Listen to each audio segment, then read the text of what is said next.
ঢালিউডের অভিনেত্রীদের মধ্যে সবচেয়ে আলোচনায় থাকেন পরীমণি।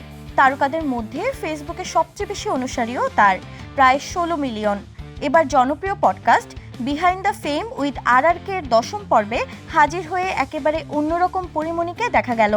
তিনি বললেন তিনি নাকি মোট 100টা বাচ্চার মা হতে চান।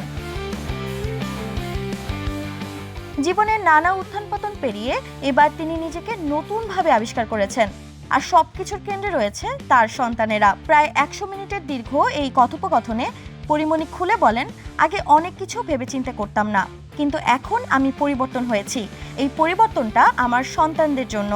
তিনি আরও জানান, আগে কখনো সঞ্চয়ের কথা ভাবেননি, কিন্তু এখন প্রতি মাসের আয় থেকে একটি অংশ আলাদা করে রাখেন শুধুমাত্র বাচ্চাদের ভবিষ্যতের জন্য।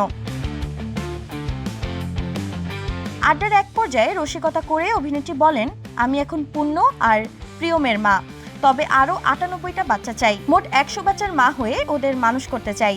তিনি যোগ করেন, সন্তানদের সঠিকভাবে বড় করে তোলার জন্য যেমন ভালোবাসা দরকার, তেমনই দরকার যথেষ্ট অর্থ।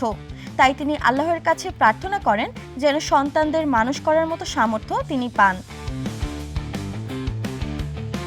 মা হিসেবে কখনো নিজেকে ব্যর্থ হতে দেবেন না বলে দৃঢ় কণ্ঠে জানালেন এই নায়িকা। তার ভাষায়, নায়িকা পরীমণি হয়তো ব্যর্থ হতে পারে, কিন্তু মা পরীমণি কখনো ব্যর্থ হবে না। কথোপকথনের ফাঁকে উঠে আসে নাচের স্কুলে ভর্তি হওয়ার স্মৃতিও। গুণী নৃত্যশিল্পী সাদি ইসলাম মৌকে দেখে তিনি এতটাই মুগ্ধ হয়েছিলেন যে আর কখনো নাচের স্কুলে ফিরেই যাননি।